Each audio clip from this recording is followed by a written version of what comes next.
গল্প গোধূলি বেলায়। ওহ, আর পারছি না, ব্যথা লাগছে তো রাজীব। রাজীব ঠাস করে চর বসিয়ে দেয় আলুলিকার গালে।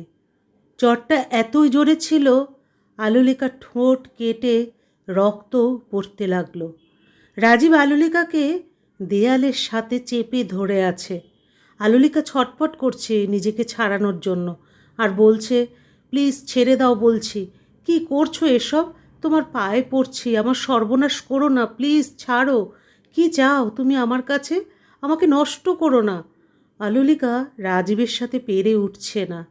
রাজীব জোর করে আলুলিকার শাড়ির আঁচল টেনে হিঁচড়ে ছিঁড়ে ফেলেছে। বাবা মা কোথায়? তোমরা বাঁচাও আমাকে, এই শয়তানটা আমার সাথে অসভ্যতামি করছে। আলুলিকার চিৎকারে ড্রয়িং রুম থেকে সবাই আলুলিকার ঘরের দরজায় এসে দাঁড়ায়। আলুলিকা রাজীবের পায়ে পড়ছে, তবুও রাজীব ছাড়ছে না।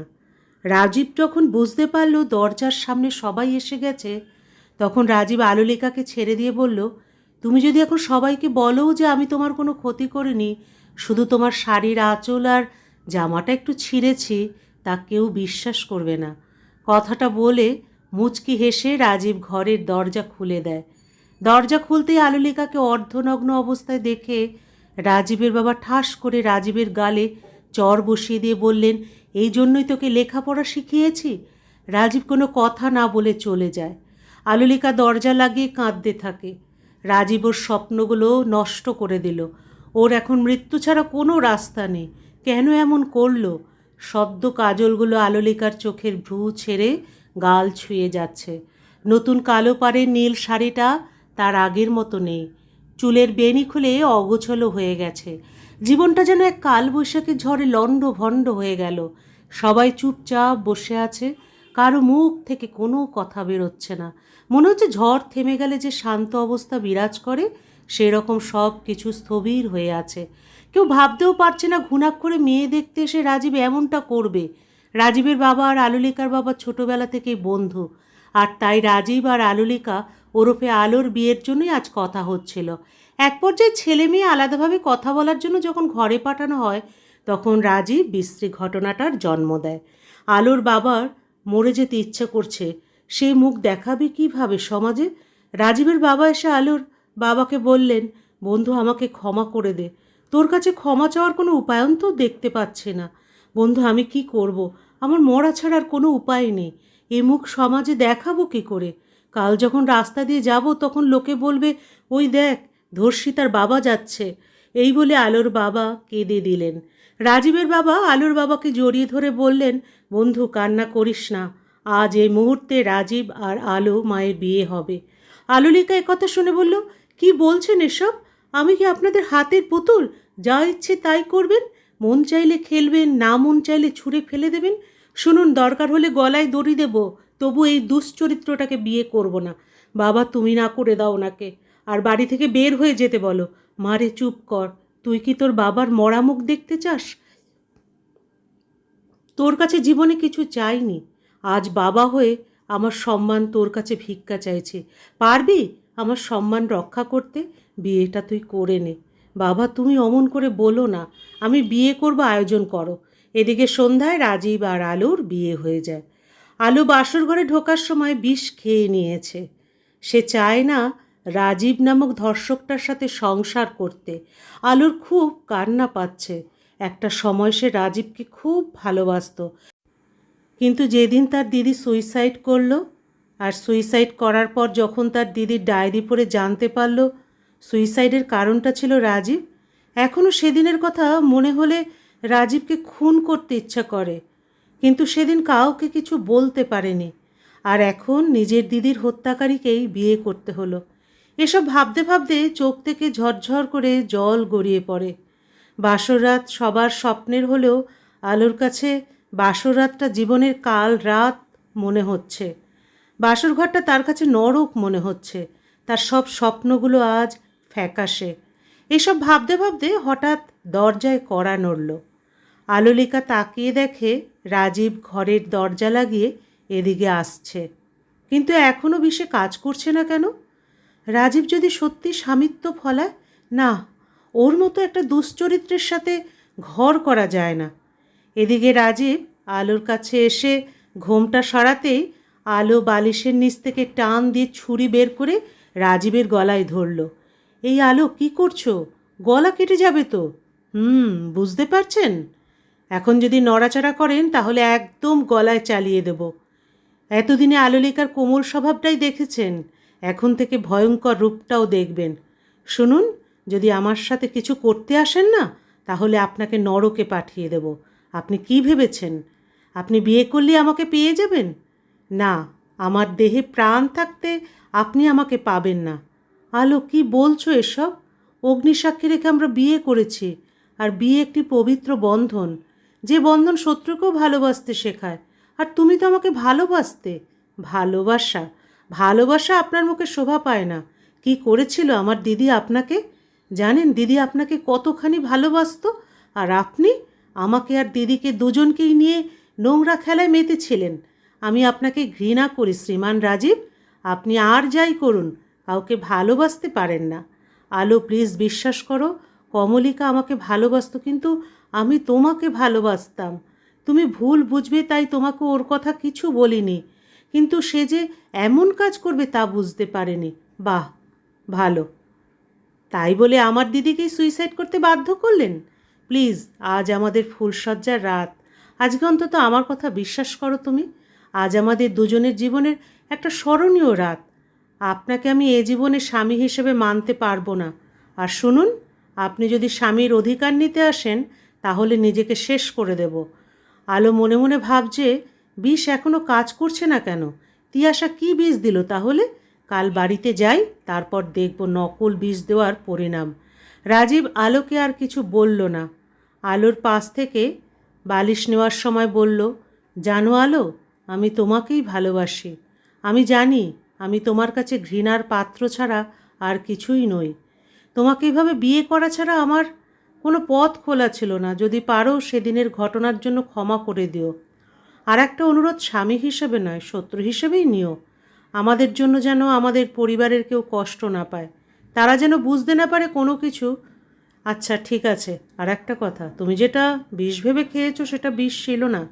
আমি বিষের বোতল পাল্টে দিয়েছিলাম। আপনাকে তো আমি আপনার জন্য কি মরতেও পারবো না? না, পারবে না, কারণ আমার জীবনটাই যে তুমি। আমার প্রতিটা শ্বাস প্রশ্বাস জুড়ে শুধু তুমিই রয়েছ। আলো কিছু বলছে না। আজকের রাতটা নিয়ে তার কত স্বপ্ন ছিল, আর প্রতিটা স্বপ্ন রাজীবকে ঘিরেই ছিল। কিন্তু রাজীব তার ভালোবাসার সাথে বিশ্বাসঘাতকতা করেছে। যে দিদি মায়ের মতো আগলে রাখত, সেই দিদিকে হারিয়েছে রাজীব নামক নরপশুর জন্য। আর যাই হোক, এমন মানুষের সাথে সংসার করা যায় না। এদিকে পরের দিন সকালে রাজীব ঘুম থেকে উঠে দেখে আলো ঘরে নেই। রাজীব তাড়াহুড়ো করে বিছানা গুছিয়ে নেয়। কিছুক্ষণ পর রাজীবের বৌদি আসে। কি গো দেবর সাহেব, বিড়াল কেমন মারলে? বৌদি, তুমিও না?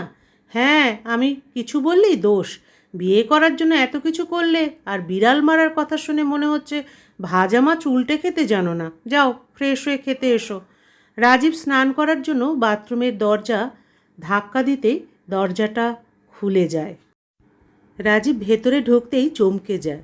আলো স্নান করে শরীরে টাওয়াল জড়াচ্ছে, আর ঠিক তখনই আলো রাজীবকে দেখে চিৎকার করে ওঠে। আলো খেয়াল করেনি সে তার টাওয়াল গায়ের সাথে ঠিকভাবে জড়াতে পারেনি। তার আগেই রাজীব ভেতরে এসে যায়। আলো আবার যখন চিৎকার করতে যাবে, ঠিক সেই মুহূর্তে আলোর টাওয়ালটা খুলে যায়। রাজীব আলোকে জড়িয়ে ধরে মুখটা চেপে ধরে, কানের কাছে মুখ নিয়ে বলল, ওগো, টাওয়ালটা তো জড়াতেই পারো না, কিন্তু বাথরুমের দরজাটা তো লাগাতে পারো। এটা তোমার বাড়ি না, এখানে দাদা আছে, বাবা আছে। যদি বাথরুমে কেউ এসে যেত। আলো নিজেকে রাজীবের কাছ থেকে ছাড়ানোর চেষ্টা করছে। রাজ এক হাতে বাথরুমের দরজাটা লাগিয়ে দেয়। বাইরে থেকে রাজীবের বৌদি বাথরুমের দরজা নক করে বলে, আলোলিকা, চিৎকার করলে কেন? ভেতরে কি হয়েছে? আলো নিজেকে রাজীবের কাছ থেকে ছাড়িয়ে নিজের দিকে তাকিয়ে দেখে টাওয়ালটা নিচে পড়ে আছে। শরীরে কোনো কাপড় নেই। আলো নিজের হাতে তার চোখ দুটি বুজে ফেলে।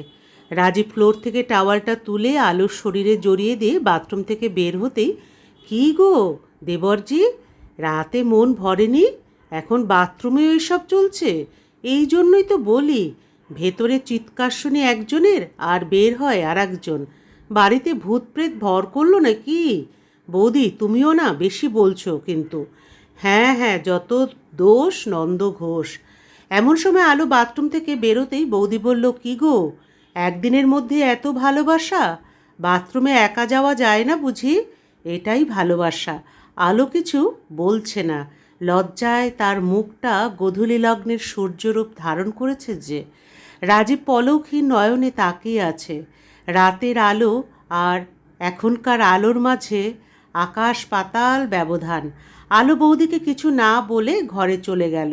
রাজীব কিছুক্ষণ পর ঘরে গিয়ে দেখে আলো শাড়ি না পরে সায়া পরে আছে। রাজীব হাসবে না কাঁদবে কিছু বুঝতে পারছে না। আলো বারবার শাড়ির কুচি দেওয়ার চেষ্টা করছে কিন্তু পারছে না। রাজীব দূরে দাঁড়িয়ে মুচকি মুচকি হাসছে। আলো খেয়াল করেনি রাজীব ঘরে চলে এসেছে। এখন রীতিমতো আলো রাগ হচ্ছে। শাড়িটাও সে পরতে পারে না, এভাবে নিচে কিভাবে যাবে? হঠাৎ আলো খেয়াল করলো কে যেন তার শাড়ির কুচি দিয়ে দিচ্ছে। কিছু বুঝে ওঠার আগেই রাজীব শাড়ির কুচি করে গুজে দেয়। তখন হাতটা অনিচ্ছা সত্ত্বেও আলোর স্পর্শকাতর জায়গায় লাগে। আলোর শরীরটা কেমন যেন শিউরে ওঠে, মনে হয় সারা শরীরে বিদ্যুৎ বয়ে যাচ্ছে। আলো রাজীবের গালে চড় বসিয়ে দেয়। রাজীব অবাক হয়ে আলোর দিকে তাকিয়ে থাকে। কি এভাবে তাকিয়ে কি দেখছো? তোমার কি করে সাহস হয় ঘরে না বলে প্রবেশ করার, তার উপর আমাকে শাড়ি পরাতে গিয়ে আমাকে স্পর্শ করার? তোমার কি মনে হয় তোমার এসবে আমার মন গলে যাবে? মনে রাখবে, আমি পৃথিবীতে যদি কাউকে ঘৃণা করি তাহলে সেটা তুমি। আলো, তুমি যতই অবহেলা করো না কেন, আমি তোমাকেই ভালোবাসবই। তোমার মন ঠিকই জয় করে নেব। একটা খুনি আমার মন জয় করে নেবে, যার কারণে আমার মায়ের মতো দিদি আত্মহত্যা করেছে? কি দোষ করেছিল আমার দিদি? কি দোষ করেছিলাম আমি? ভালোই তো বাসতাম তোমাকে, নিজের সবটা দিয়ে ভালোবেসেছি। তার প্রতিদানস্বরূপ নিজের হৃদয়ের টুকরো দিদিকে হারিয়েছি। আমি তোমাকে ঘৃণা করি, তোমার মুখটাও দেখতে ইচ্ছা হয় না আমার। রাজীব আর আলোর তর্কাতর্কির সময় রাজীবের বৌদি ঘরে এসে পড়ে। কি হলো, তোমরা এইভাবেই থাকবে? নিচে খেতে এসো। রোম্যান্স করার অনেক সময় পাবে। সকালে ব্রেকফাস্ট করে রাজীব জরুরি কাজে অফিসে চলে যায়। অফিস থেকে আসার সময় জ্যামে যখন আটকে পড়ে, হঠাৎ দেখতে পায় একটা 9-10 বছরের মেয়ে ফুল নিয়ে দাঁড়িয়ে আছে। গাড়ির কাঁচ নামিয়ে দিতেই মেয়েটা বলল, স্যার, একদম তাজা বেলফুলের মালা ম্যাডামের জন্য নিয়ে যান, ম্যাডাম খুব খুশি হবে। রাজীব মেয়েটার কাছ থেকে একটা বেলফুলের মালা নিয়ে 1000 টাকার একটা নোট বাড়িয়ে দিল। স্যার, সারাদিন 500 টাকার ফুলও বিক্রি করতে পারি না, এত টাকা কিভাবে খুচরো দেব? তোমাকে 1000 টাকাই দিয়েছি, রেখে দাও, আর প্রার্থনা করো তোমার ম্যাডাম যেন খুশি হয়। রাজীব ফুলের মালাটা ড্রেসিং টেবিলের ওপরে রাখতেই দেখতে পেল আলো ব্যালকনিতে দাঁড়িয়ে ফোনে কথা বলছে। আলোলিকা, তুমি এটা করতে পারলে? আমার কথা একবারও তোমার মনে পড়ল না? আলো সুদীপের কথা শুনে ফুঁপিয়ে কেঁদে উঠল। কি হলো, কাঁদছো কেন? সুদীপ, বিশ্বাস করো, আমি ইচ্ছে করে বিয়েটা করিনি। রাজীব আমাকে দেখতে গিয়ে অসভ্যতামি করেছে। তুমি যেভাবেই হোক আমাকে নিয়ে যাও, আমি এ নরকে থাকতে পারবো না। আলোলিকা, তুমি চিন্তা করো না, আমাদের দুজনকে কেউ আলাদা করতে পারবে না। আগামী মাসে আমি দেশে আসছি, আর তুমি পারলে রাজীবকে ডিভোর্স দিয়ে দাও, তাহলে পরে কোনো ঝামেলা হবে না। ঠিক আছে, তাই হবে, তুমি চিন্তা করো না, আমি যত তাড়াতাড়ি পারি রাজীবকে ডিভোর্স দিয়ে দেব। আর একটা কথা, আমি তোমার আমানত নষ্ট হতে দিইনি। রাজীবকে আমি স্বামীর অধিকার দিইনি, আর কোনো দিনও দেবও না। আলো ফোন কেটে দিয়ে পেছনে তাকাতেই দেখে রাজীব দাঁড়িয়ে আছে। আলো রাজীবকে কিছু না বলে নিজের ঘরে চলে গেল। আলো ড্রেসিং টেবিলের সামনে বসে যখন চুল আঁচড়াচ্ছে, এমন সময় রাজীব বলল, আলো, তোমার খোপাতে বেলফুলের মালাটা খুব সুন্দর লাগবে, একটু পরবে মালাটা? আলো মালাটা হাতে নিয়ে বলল, তাই বুঝি? খুব সুন্দর লাগবে, তাই না? আচ্ছা, তুমি কি করে ভাবলে তোমার দেওয়া ফুল আমি খোপায় জড়াবো? কথাটা বলে মালাটা পা দিয়ে পিষে ফেলল। রাজীব কিছু না বলে ঘর থেকে বেরিয়ে যায়। রাত্রিবেলা রাজীব মেঝেতে শুয়ে আছে। আলো রাজীবকে শুনিয়ে শুনিয়ে সুদীপের সাথে কথা বলছে। কথা বলার এক পর্যায়ে সুদীপ বলল, আলো, একটা চুমু দাও না।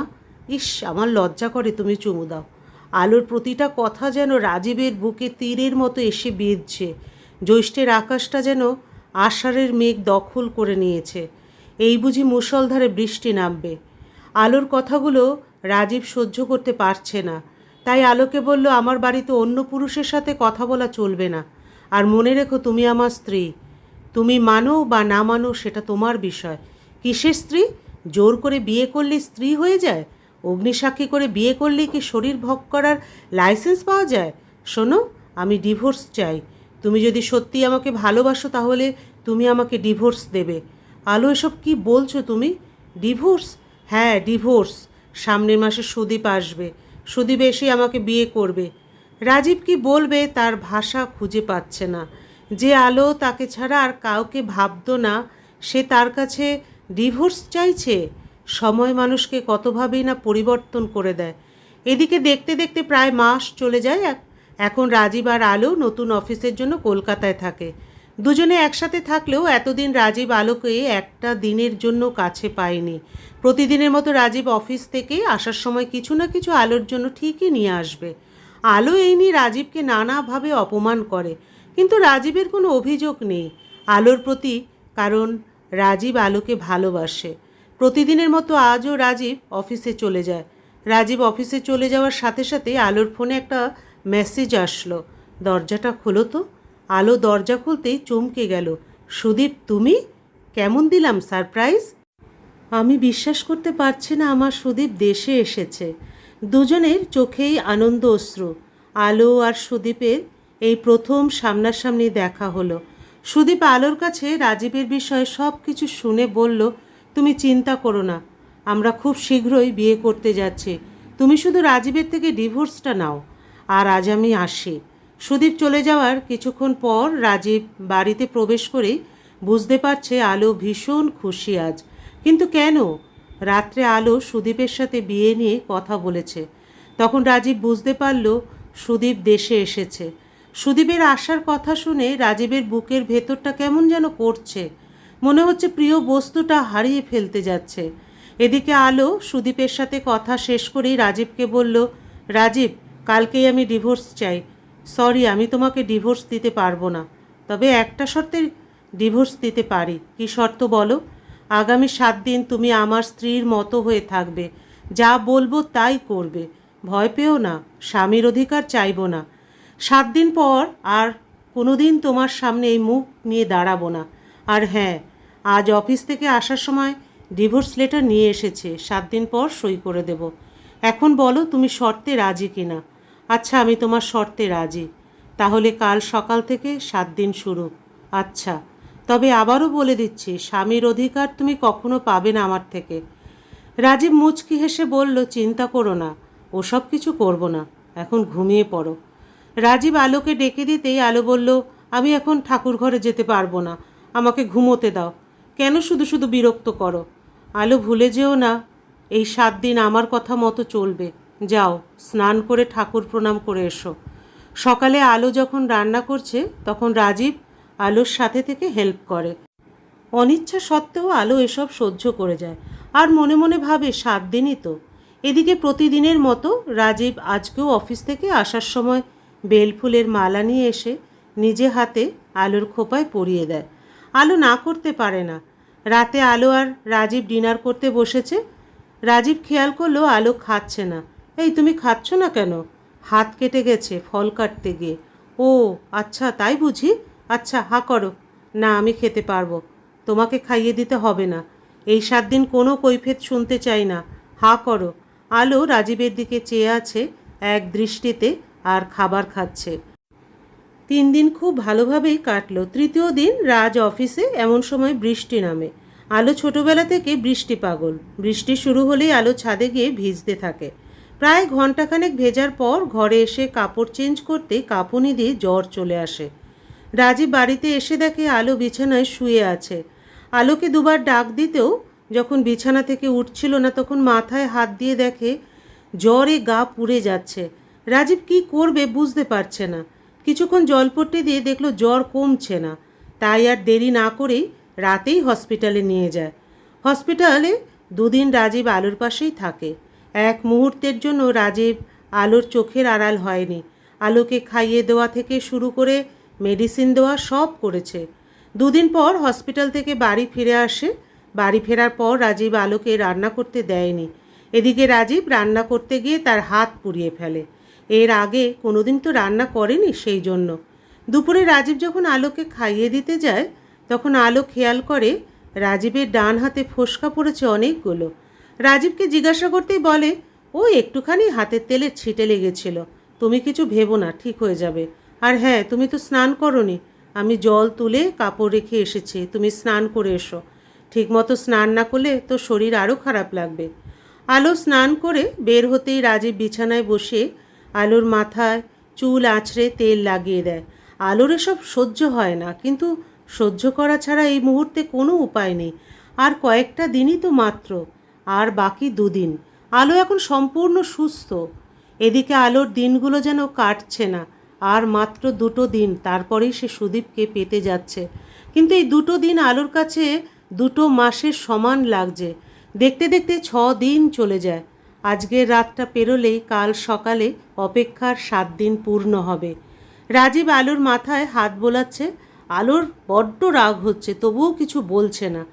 সেই নতুন সকালে নতুন একটি সুন্দর ভোরের আশা করছে, যে ভোরে থাকবে না কোনো খুনির ছায়া। এদিকে রাজীব আলোর মাথায় হাত বোলাতে বোলাতে বলল, আলো, সত্যি কি সুদীপ আমার চেয়ে তোমাকে বেশি ভালোবাসে? রাজীব দেখলো আলো ঘুমিয়ে গেছে। চাঁদের আলো জানলার কাঁচ ভেদ করে আলোর মুখে পড়েছে। এমনিতেই দেখতে সুন্দর আলো, চাঁদের আলোতে আরও বেশি সুন্দর লাগছে। রাজীবের মন চাইছে আলোর কপালের চুলগুলো সরিয়ে তার কপালে চুমু এঁকে দিতে, কিন্তু না। এদিকে আলোর মাঝরাতে কারো কান্না শুনে ঘুম ভেঙে যায়। আলো বুঝতে পারে পাশের ঘরে কে যেন কাঁদছে। তাড়াহুড়ো করে ঘুম থেকে উঠে পাশের ঘরে উকি দিতেই দেখে রাজীব মেঝেতে বসে কাঁদছে আর কি যেন বলছে। আলো একটু মনোযোগ দিয়ে শুনতে পেল। রাজীব বলছে, হে ঈশ্বর, আমি আমার প্রিয়তমা স্ত্রীকে তোমার পথে আনার জন্য চেষ্টা করেছি। তুমি আমার আলোকে আমার কাছে ফিরিয়ে দাও। তুমি তো জানো কতটা ভালোবাসি আমি তাকে। তুমি তো সত্যিটাও জানো। হে ঈশ্বর, আলোকে আমার করে দাও। আলোর কাছে রাজীবের কান্না অসহ্য লাগছে, তাই তাড়াতাড়ি বিছানায় গিয়ে শুয়ে পড়ল। রাজীব সারা রাত ওইভাবেই কাটিয়ে দিল। সকালবেলা ভোরের আলো পড়তেই আলোর ঘুম ভেঙে যায়। ঘুম ভাঙতেই তার খুব খুশি লাগে, আজ থেকে সে মুক্ত। কিন্তু কোথাও রাজীবকে দেখতে পাচ্ছে না। রাজীব কি তাকে ডিভোর্স দেবে না? হঠাৎ খেয়াল করলো টেবিলের উপর ডিভোর্স পেপার, তার পাশে একটা চিরকুট। আলো দেখলো ডিভোর্স পেপারে রাজীব সাইন করে দিয়েছে। সাইনটা দেখে আলোর খুব আনন্দ হচ্ছে। ডিভোর্স লেটারের পাশে একটা চিরকুট খুলে পড়তে শুরু করলো, তোমাকে কি বলে সম্বোধন করব সে ভাষা আমার জানা নেই। আজ থেকে তোমার প্রতি আমার কোনো অধিকার রইল না। আজ থেকে তুমি মুক্ত। তুমি তো এটাই চেয়েছিলে। আজকের পর থেকে আর কেউ বেলফুলের মালা নিয়ে এসে তোমাকে বলবে না ভালোবাসি, বলবে না তোমাকে কালো শাড়িতে অনেক সুন্দর লাগে। আর কেউ তোমাকে জোর করে খাইয়ে দেবে না। আর কেউ হয়তো তোমার জন্য হাত পুড়িয়ে রান্না করবে না, বলবে না ঠাকুরকে প্রণাম করতে। জানো, খুব করে চেয়েছিলাম পৃথিবীতে তোমাকে নিয়ে একসাথে থাকতে। জানি তোমার ভোরবেলা উঠতে কষ্ট হতো। জানো আলো, আমি তোমাকে অনেক ভালোবাসতাম। তুমি যতক্ষণ আমার পাশে থাকতে মনে হতো পুরো পৃথিবীটাই আমার পাশে। কিন্তু আমি এই জিনিসটা বুঝতাম না, জোর করে ভালোবাসা হয় না। তুমি তো আমাকে ভালোবাসতে, একটা সময় আমাকে ছাড়া কিছুই ভাবতেই না। কিন্তু আজ বুঝতে পারলাম তুমি আমাকে ঘৃণা করো, প্রচণ্ড ঘৃণা করো। আমাকে ক্ষমা করে দিও জোর করে তোমাকে বিয়ে করার জন্য। আর হ্যাঁ, আজকের পর থেকে বিরক্তিটা আর কোনো দিন তোমার সামনে আসবে না। ভালো থেকো। আর হ্যাঁ, তুমি না বলেছিলে অগ্নিসাক্ষী করলেই বিয়ে হয় না? তুমি হয়তো ভুলে গেছো, বিয়ে হলো পবিত্র বন্ধন। এই বন্ধনটাই একদিন তোমাকে খুব করে কাঁদাবে। ভালো থেকো, বিরক্তিটা আর তোমার জীবনে আসবে না। চিঠি পড়া শেষ হলেই আলোর চোখের সামনে তার দিদির সুইসাইড করার চেহারাটা ভেসে উঠল। আলো মনে মনে বলল, যাক, অবশেষে খুনির হাত থেকে বাঁচলাম। আলো ডিভোর্স লেটারটা নিয়ে সোজা সুদীপের বাড়িতে চলে যায়।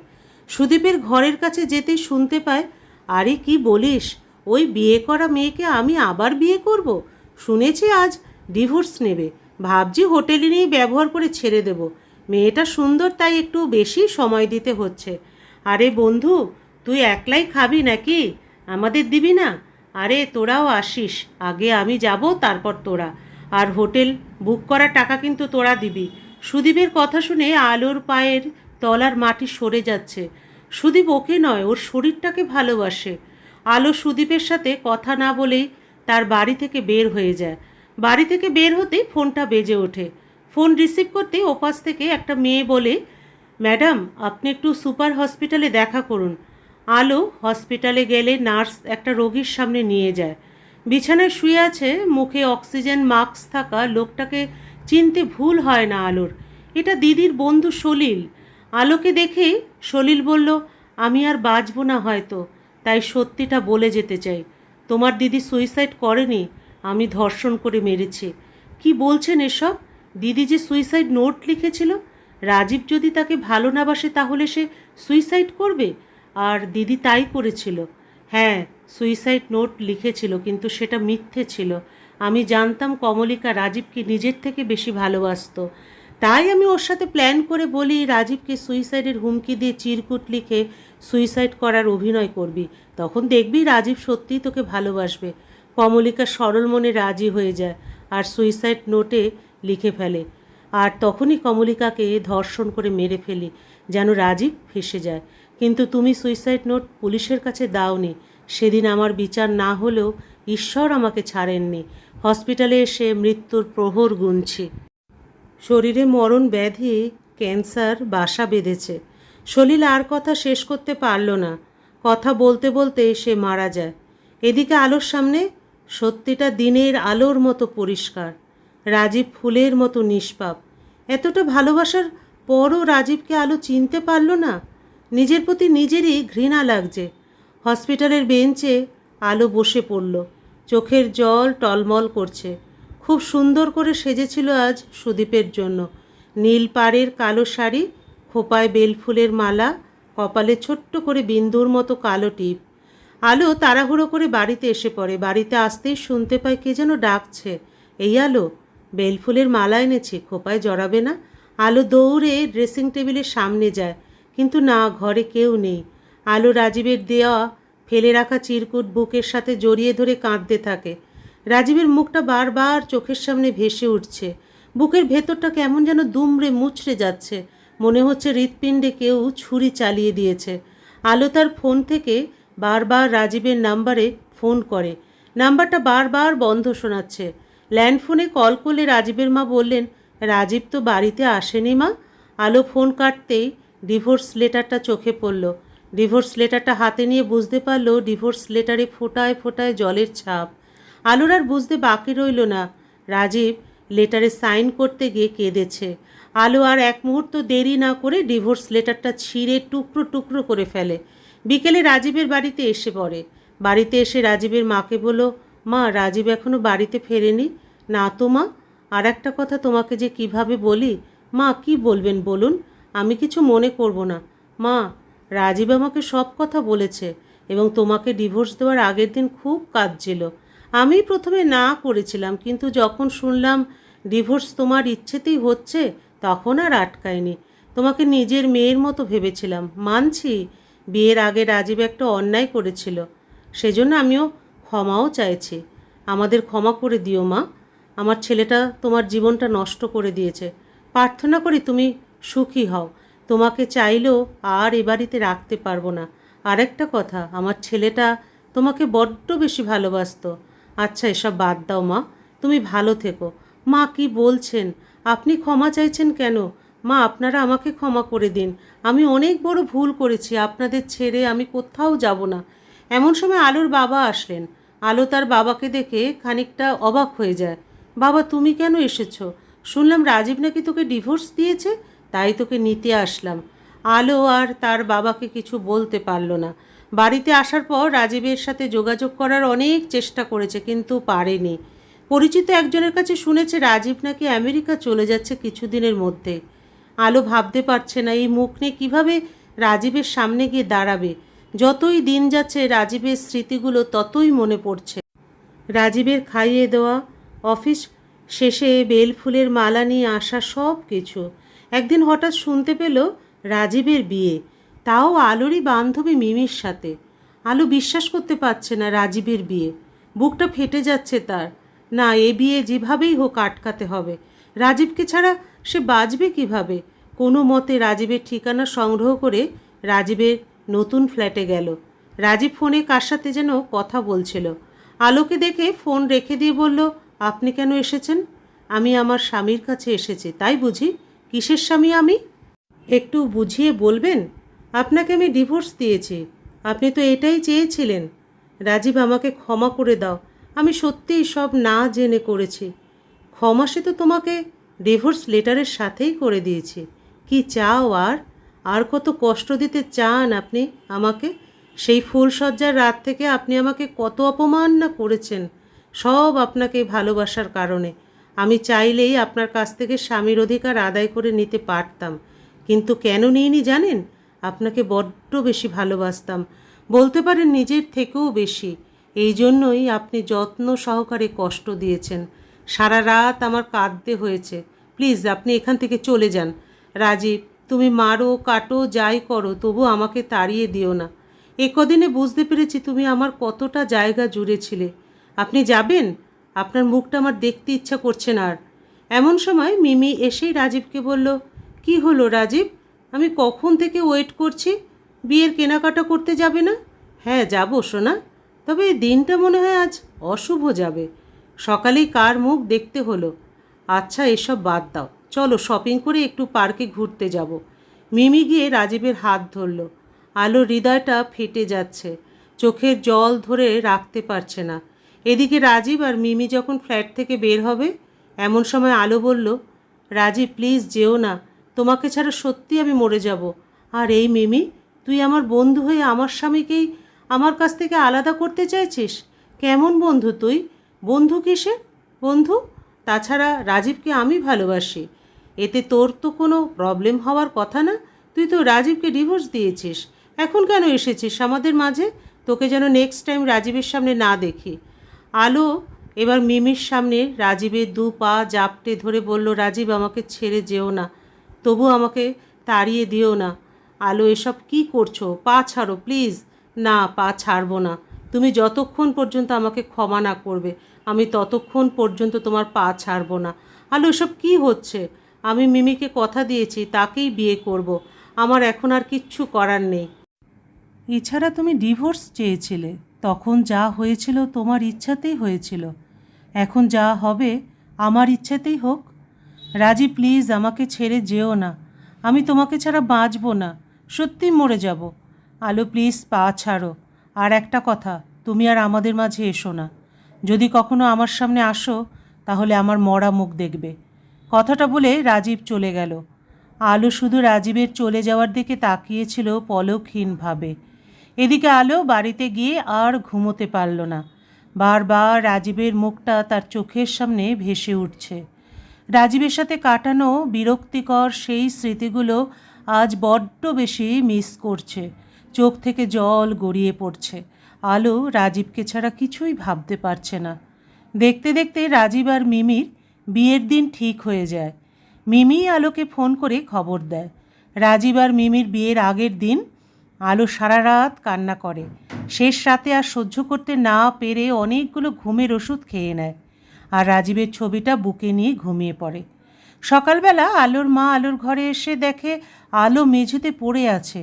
তাড়াতাড়ি হসপিটালে নিয়ে আলোকে ইমার্জেন্সি বিভাগে অ্যাডমিট করেন আলোর বাবা। রাজীবকে ফোন করে সব কিছু বলেন। রাজীবকে যখন আলোর বাবা ফোন করেন, রাজীব তখন ফ্লাইটের অপেক্ষা করছে। সে স্থির করেছে আমেরিকা চলে যাবে, কিন্তু ফোন পেয়ে সরাসরি হসপিটালেই চলে আসে। রাজীব হসপিটালে আসতেই আলোর বাবা রাজীবকে জড়িয়ে ধরে কেঁদে দিয়ে বলেন, বাবা রাজীব, আমি জানি আমার মেয়েটা ভুল করেছে, তুমি ওকে ক্ষমা করে দাও। আমার একটা মাত্রই মেয়ে, ওকে ছাড়া আমরা বাঁচবো কীভাবে? বাবা চিন্তা করবেন না আপনি, আমি দেখছি কি করা যায়। এমন সময় নার্স এসে বলল, পেশেন্টের জ্ঞান ফিরেছে, বেডে দেওয়া হয়েছে, আপনারা দেখা করতে পারেন। সবাইকে রেখে রাজীব একলাই আলোর কেবিনে যায়। আলো রাজীবের আসার শব্দ পেয়ে ওপাশ ঘুরে শুয়ে পড়ে। রাজীব আলোর পাশে বসে মাথায় হাত বোলাতে বোলাতে বলল, কেন মরতে গিয়েছিলে? তোমার কিছু হয়ে গেলে আমি কিভাবে বাঁচব? তোমার না মিমি আছে, আজ না ওকে বিয়ে করবার কথা? আমি পারবো না এসব সহ্য করতে, তাই মৃত্যুকেই বেছে নিয়েছি। আর একবার বাজে কথা বলে সত্যি সত্যি মিমিকে বিয়ে করে নেব। মানে মানে কিছুই না, আমি আর মিমি প্ল্যান করেছিলাম যেন তুমি বুঝতে পারো ভুলটা। আমি আজ আমেরিকা চলে যেতাম, কিন্তু তোমার পাগলামিতে আর যেতে পারলাম কোথায়। আমাকে ছেড়ে তুমি যদি আবার কোথাও যাও, আমি সত্যিই মরে যাব। ছি ছি, কী বলো, তুমি মরে গেলে ফুলসজ্জা করবো কার সাথে? এখনও তো অনেক কিছুই বাকি। যা, লজ্জা করে না বুঝি আমার? তাই বুঝি? তাহলে মিমির কাছেই যাই। কথাটা শেষ করার আগেই আলো রাজীবকে শক্ত করে জড়িয়ে ধরে বলল, তোমার এই বুক থেকে মৃত্যু ছাড়া আর কেউ আলাদা করতে পারবে না আমাকে। তুমি যে গোধূলিবেলার রাজকুমার আমার, বড্ড বেশি ভালোবাসি। গল্পের সমাপ্তি এখানেই। আবার দেখা হবে পরবর্তী আরেকটি গল্পের সাথে।